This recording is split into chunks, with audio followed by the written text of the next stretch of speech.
What a great morning. Hey, Rena, are you ready for a great show today? Oh, I'm so excited for today's lineup. We have some amazing guests. First off, we have Escondido's very own Year the Dead Bird hanging out and performing live for us. That sounds so fantastic. Also joining us this morning is LA Times best-selling author Neil Griffin, who will be talking to us about his upcoming murder mystery. Ooh, that sounds exciting. And then we're going to talk about the latest in space exploration with Sean League and Ian Lauer. And you don't want to miss any of it, so stay tuned for more Palomar Live.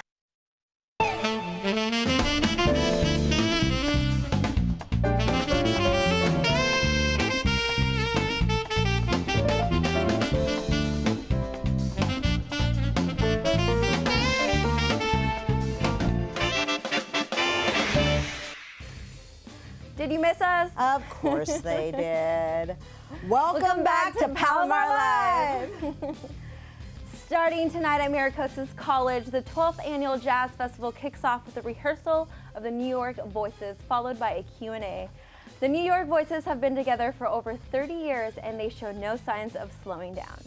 The Jazz Festival continues Friday and Saturday with vocal jazz performers from high school, college, and colleges from all over California. And if you want to get coached or learn a little here and there are some clinics taught by the New York Voices. If you want to get your jazz fusion on, visit www.oceansidejazzfestival.com for more information. Thank you, Nancy. Here at Palomar Live, we love our avocados. And if you are like us, join us in Fallbrook between Main and Vine Street for the 32nd annual Fallbrook Avocado Festival, where over 70,000 people come to enjoy all kinds of festivities with the guacamole contest, avocado ice cream, a children's car race, live music, and more. There's plenty of avocado-inspired food for everyone to enjoy and for all ages. For more information, visit www.fallbrookavocadofestival.com. Everyone's welcome to the Wings of Hope event hosted by the Elizabeth Hospice that will take place in the California Center for the Arts in Escondido this upcoming Sunday, April 15th. Musical performances, refreshments, inspirational messages, and a butterfly release in honor of your loved ones and those who have touched your lives in beautiful ways will take part in the event. The Elizabeth Hospice Agency has been providing comfort and counsel to children and adults that have been impacted by serious illness, grief, and loss for 40 years. You can visit www.elizabethhospice.org if you wish to register for the event, make donations, or get more information. It's time to get a refill on that coffee, because when we come back, we'll be joined by LA Times best-selling author Neil Griffin. And now to play us out is Year the Dead Bird right here on Palomar Live.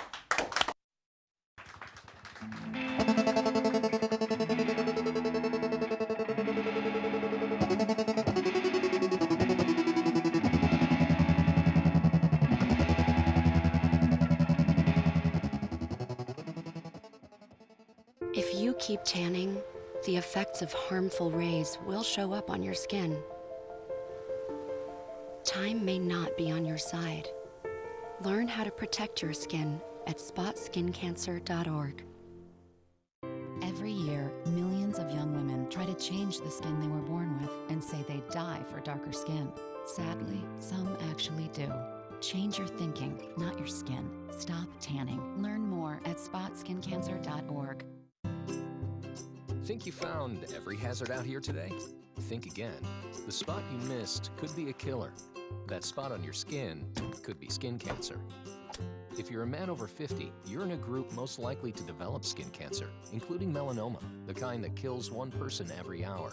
That's why your best shot is to check for a spot. It's easy. Follow through and check your skin. Go to spotskincancer.org to find out how. A message from the American Academy of Dermatology. There are oceans and rocks, places where fish swim and birds fly. History is made, art is created, things happen that should always be remembered. Heroes emerge, a woman sets people free, a man makes light, a leader steps forward. It can be a place, a feeling, a state of mind. So get up, get out there, and find your park. Welcome back. You know all the cool kids are following Palomar Live on Twitter and Instagram. So don't miss out. Don't you love a good murder mystery? Oh yeah, and I'm a huge fan of our next guest. Me too. Neil Griffin is about to release his third novel based upon his experience as a real-life police officer. And if it's anything like his first two novels, I can't wait. Welcome to the show, Neil Griffin. Thanks, guys. Thank you for coming. Thank you. Thank you. So, Neil, I'm a huge fan. I have all your books. I just love your books. And I'm so excited. I read the excerpt on the one that's releasing. It's releasing April... Tuesday, the 17th. The 17th. Right. And one of the things that really intrigued me, because I love this character, Tia Suarez, that you've used now. And I wanted to read a couple sentences from the excerpt that says, the guy couldn't accept the idea of women cops. It didn't help that even though he had 4 years of seniority on her, Tia had transferred to the Investigations Bureau while Youngblood still pushed a patrol sled. Most of the patrol dogs had convinced themselves that she only made detective because of her brown skin and female gender, but Tia knew better. Now this is really interesting to me because it seems to highlight a gender bias issue that seems to go on in the police force or public service. Is that what you were kind of getting at, or what is? Can you talk a little bit about that? Well, gender bias, that's a strong term, but you know, the facts are the facts that police work is dominated by men. It's about even today, still about 80% male dominated. And with that just comes the idea that when you're a woman police officer, like I always say, I think for anybody to be a cop and survive a 25-year career takes an extraordinary individual. For a woman to do it, it's just something just over the top. Yeah. So women who come into law enforcement, I think they're just recognize the fact that they have to prove themselves more every day. They have to be better at what they do. So the character I've tried to create in Tia, she's a former Marine, she's a combat vet, she's a hard Scrabble cop. It's just that, you know, she recognizes the fact that she's up against it every day. So she brings her best game, and some guys, you know, they just can't handle that. Yeah. But she does a good job. I just find that so fascinating. Yeah. So the name of your book is called By His Own Hand. Right. And where can people find you know? Oh well, as of Tuesday, they can find it anywhere. I'll be launching it at Warwick's down in La Jolla on Tuesday night, and then it becomes available in bookstores and online and wherever they go. Yeah. Can I ask, how long did it take you to write this book? Well, nowadays it only takes me, well, actually, I shouldn't say that. From beginning to end, from the time you pen your first line to it hits a bookshelf, you're probably talking in traditional publishing a couple of years. I published with Macmillan, so they're not in any hurry. They take their time, and there's a lot of edits and that sort of thing. But my actual writing of the book is usually about 12 months. So when did you So you were a Marine. You were a cop. Yeah, I was. I'm really intrigued that you were trained at Quantico. That is very Wow, that's really impressive. Yeah. So at what point did you realize that you wanted to start writing books? Was that something you always wanted to do, or did it just kind of come to you, or? Yeah, it's a very involved story, but suffice it to say, my career took a little bit of a turn one day, and I didn't know if I was going to have one anymore or not. So I had some time off, so to speak. Okay. So I decided to use that writing, and once I did go back to work, I just had the bug. And I decided that maybe I've always been an avid reader of crime fiction, so I thought, well, maybe I could create some characters, maybe I could create some stories that would, kind of open the door to police work, to people that are interested in it. And I try and write books that actually, cause people to question the assumptions they have about police work and cops that they think they know. So, yeah, it's been fun. Yeah. Now, are you, I guess, inspired or influenced by any authors or particular genres? Yeah. No, I've always been a big crime fiction fan. I grew up on Joe Wampau. I love Don Winslow, T. Jefferson Parker, Mike Connolly. These are the big dogs in crime fiction. But it's really cool that I've had an opportunity to meet them all, and they read my books, and they give me a lot of advice. And now, even now, as this is my third novel, and I've got a fourth one that's already in the chute and coming out next year. Yeah, it's rolling along. So now I get to kind of help out young authors too. It's a lot of fun. That's good. Yeah. So a little bit personally, now you are from Wisconsin, and I understand that you have a house there that you kind of go back and forth, or what's the deal there? Well, it's interesting. My novels are called what's called Midwestern Noir. I like to write about small town law enforcement. I call it Fargo-esque, if you're familiar with Fargo, the series. And I like to write about small town Midwestern law enforcement, which is where I grew up. So yeah, my wife kind of indulged my nostalgia, if you will, and we bought a home in northern Wisconsin, in the middle of nowhere on 40 acres. And I'm headed out there next week to do a couple of gigs. Once the book comes out, I'll be in Minneapolis and Madison and a couple other places to launch the book in the Midwest. Cool. So yeah, it's fun to go back and forth. exciting. Yeah, it's fun. Yeah. So I got to ask a question. Okay, so Wisconsin is kind of known for its beer, and San Diego is known for its beer. So who has the better beer? Oh, it's not even close. Or cheese, by the way. Or cheese. Yeah, beer or cheese. You got to go back Oh east. no, I'm not going to like this answer, am I? Yeah, either one. Yeah. Okay, yeah. well, oh wow, that's amazing. I wish we had Wow, more time. I can't wait to read your book. Where can we find your book again? Again, I'm launching it from Warwick's on 7:30 on Tuesday night. It's always fun to have people come out for a book launch, and there will be really good Wisconsin 15-year-age cheddar. And no beer, sorry. Okay. But yeah, we're launching it Tuesday night at Warwick's, and then, like I said, it'll be out there. Awesome. So Can't for wait. more information, you can find out more about Neil's and his books at www.neilgriffin.com. Okay. All right. Once again, Let's hear a little bit more of like You're the Dead Bird on Palomar Live.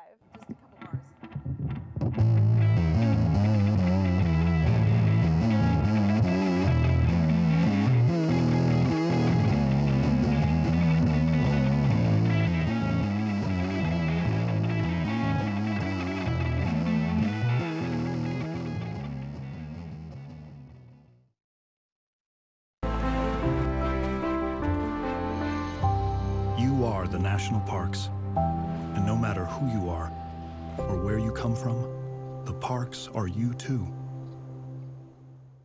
Think It Up is a new initiative to support student-powered, teacher-led learning projects. Students and teachers, how can you spark great learning experiences in your classroom today? Think It Up.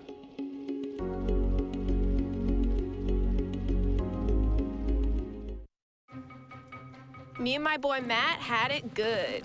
He had catnip that was off the hook. But one day, he brings a girl home, and she's allergic to cats. Every sneeze was a nail in my coffin. Now I'm in a shelter. It's decent, but they don't even have Wi-Fi.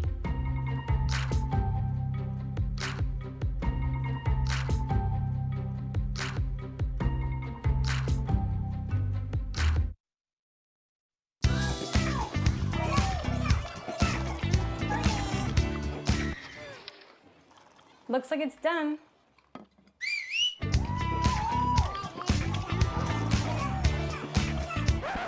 Don't let salmonella get funky with your chicken. On average, 1 in 6 Americans will get a foodborne illness this year. You can't see these microbes, but they might be there.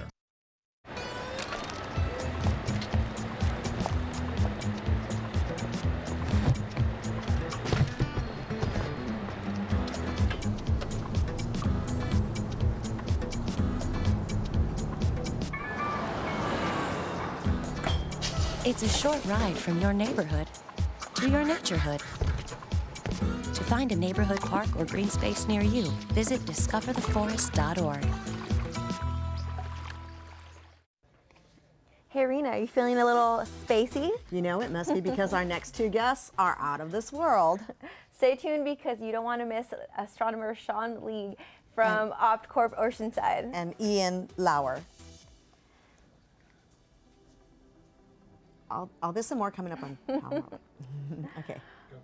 Welcome back to Palomar Live. The space exploration is something that a lot of people have dreamed of doing, but only few have had the opportunity to go out there. Brilliant minds working together on developing projects that will allow anyone to be part of what seems like a sci-fi movie. As we promised, our next guests are out of this world. Here we have with us the co-founder of Space Fab, Sean League, and astronomer Ian Lauer to share their knowledge of the matter. Thanks for coming, you guys. Thanks for joining us. Well, thank you for letting us have us on the show. So what is Space Fab and how does it work? Do you want to tell us about what you guys do, who you are? Yeah, we're building a space telescope to launch on Falcon 9 at the end of 2019. Wow. And this is actually an engineering prototype here that we've developed over the last few years. And we just got started to where we raised the money now, and we're actually hiring people in the next month or two. Wow. For our first employees. So. That's really cool. So so how does it work? I mean, So you can actually control it with your cell phone. We'll have an app, so you can say, I want to take a picture of this galaxy or this nebula or my house from orbit. Wait. So you're saying we can control it? Yeah. That is so amazing. That's awesome. I love this. Yeah. So what's the name of the app that you have to download? Or Well, we haven't developed the app yet, but it will be developed before the spacecraft launches. But if you go to spacefab.us, we actually have all the information about how it's going to work. That is so cool. That is so cool. So looking at your website, I saw that you guys do a lot of, you see everything from environmental monitoring, blah, blah, blah. It's imaging, high resolution astrophotography. So you guys all do that? Like your company runs this? Yeah, so that's actually all built into the spacecraft. We have 3 different sensors, one for doing astrophotography. We have a hyperspectral imager for imaging the ground, and you can look at a farmer's field and say, okay, need some nutrients here, need water over here. It makes the farming far more efficient. You can also look for minerals and that kind of thing on the ground. And then we have what's called an ultraviolet EMCCD, so we have for researchers. Yeah. So can either one of you tell me about a project called TESS, which is the Transiting Exoplanet Survey Satellite? Ian, do you know anything about that? Yeah, so it's a new satellite that's going to be going up into space. Basically, it's going to be looking for planets around other stars. That's very exciting because right now we're looking for life on other planets, so you need to know where those planets are. So whenever a star, or you could say whenever a planet goes in front of a star, you measure the light from that star, and if it dips down in a certain way, that means there's a planet in front of it, so we can confirm that there's a planet around this star. And that's so cool. It's very exciting stuff. I love that. And I understand that there has been some planets discovered. Is that through this program or? So there was a previous space telescope called the Kepler Space Telescope that did it, but this one's going to be a little more up to date. Awesome. And it's very exciting because we live in a time now where we know that there are other planets around other stars, where before the 1990s, nobody knew that those existed. So we're in a very, very exciting time. That is so cool. Now, when did you guys say this was going to be launched? So what, TESS is? TESS, this year. I think this month, I believe. Yeah. Oh my gosh. And also on amazing. a Falcon 9. Falcon 9 rocket. And Falcon 9, yeah. Is that it? So I just filled out something this morning to have my name sent to the sun and online. Do you guys know about that project? Is that's for? Go ahead, Sean. No, go ahead. I didn't look at that up. I believe that's for the Parker Solar Probe going up. It's supposed to be launching later this year, I believe in summer. Yeah, summer. And it's actually a spacecraft that's going to be going closer than any other spacecraft has gone to the sun. About 4 million miles away from the sun is where it's going to be at. And within the orbit of Mercury, I understand. Oh, well within the orbit of Mercury. That's so cool. I have to ask, I'm sorry, how is that, wouldn't it burn or something if it gets too close, or is this super high-tech technology? Yeah, so they have a 4.5-inch thick shield that's going to shield the space satellite and its instruments from the heat. And they're going to be studying the sun because it's the closest star that we can study. And, there's a lot of mysteries that we still don't have answers to that it's going to potentially solve. That's fascinating. That's super cool. That is so exciting. I mean, and that's happening so soon. Oh, yeah. How long do they think it'll take to get to the sun? To the sun. What is it? The something of the sun. The crest of the sun or something. The corona. The corona. It's what they're going to be studying. Yeah. So it's a lot harder to get to the sun than it is to go out of the solar system because you have to slow down the spacecraft. So what it's going to do, it's going to use a reverse gravity assist and use the gravity of Venus to slow its orbit down so it can actually get in orbit around the sun. Awesome. What about the space hotel? Now, I've heard about this space hotel, which sounds like, that sounds so cool. That's going to be like 2021, right? Do you know anything about that one, the space hotel that they're planning on building? Either one? It's for the low cost of, I believe, $9.5 million. That's right. You can have a 12-day stay in space. Nice. And I take it that there's no pool. If I'm going to spend that kind of money, I kind of want a pool. Anyway, this has been so exciting, and thank you so much for expanding our horizons on astronomy. And good luck and best wishes with this Space Fab project. I can't wait for that. For more information, visit spacefab.com or .us, and find out how you can be a part of this. Hasn't the music on this show been such a treat, Nancy? Yeah, it has been actually. We're so lucky to be hosting with our band Year of the Dead Bird playing for us the entire show. Well, stay tuned then, because when we come back, we're going to sit down and talk with them right here on Palomar Live.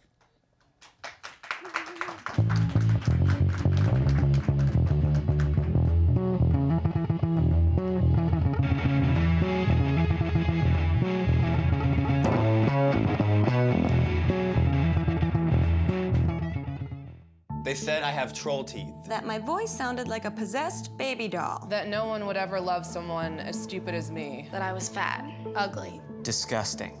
The effect of bullying is potent. We will no longer be the silent majority. Now, when you see online bullying, there's something you can do about it. We're gonna take action with the I. I am a witness. I am a witness. I am a witness. I am a witness. I am a witness, and so are you.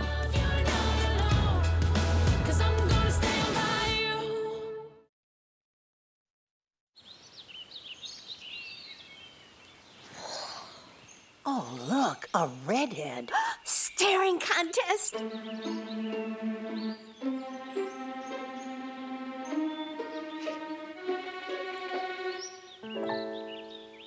You still got it. I know. Come alive with the forest. The dad was cute. You were looking right at us. Visit discovertheforest.org to find a forest near you.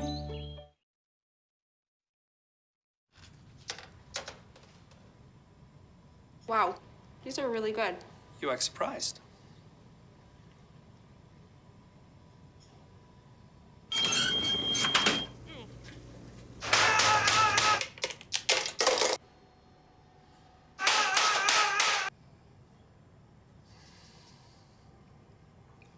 Practice makes perfect. You don't have to be perfect to be a perfect parent. There are thousands of teens in foster care who don't need perfection. They need you.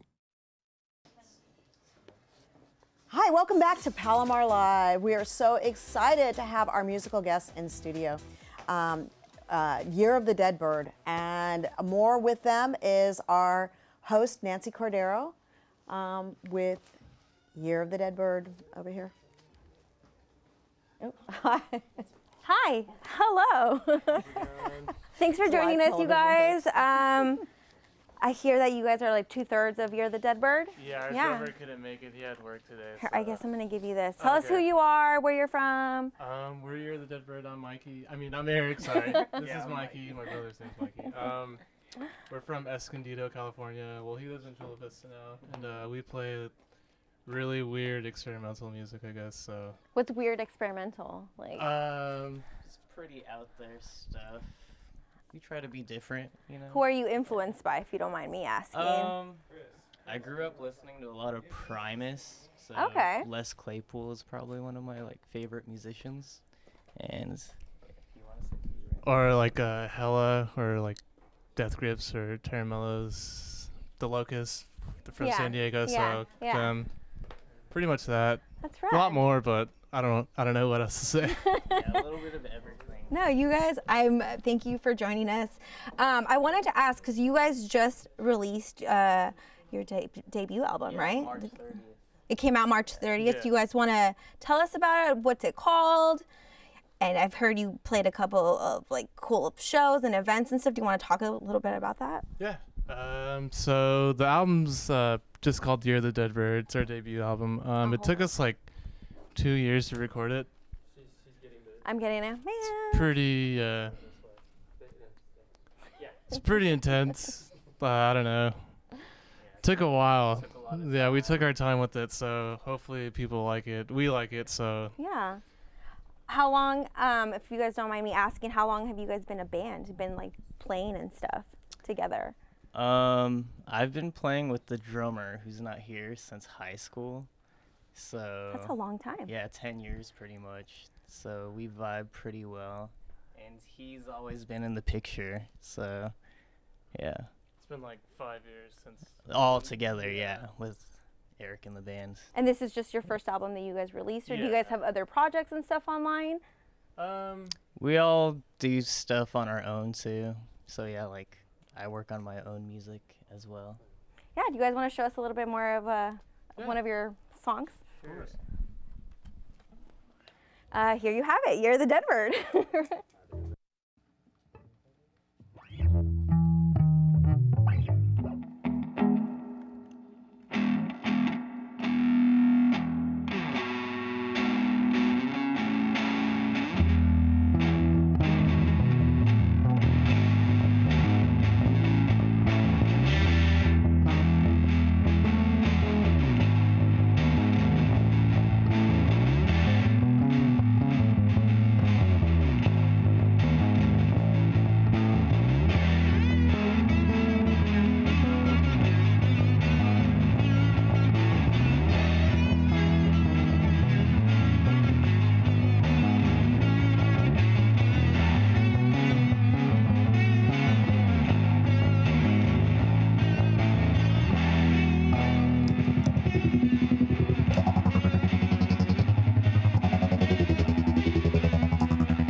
Be sure to check out You're the Dead Bird on Bandcamp and SoundCloud. I'm Nancy Cordero. And I'm Rena Morocco, and thank you for joining us on Palomar Life. See you next week. Woo!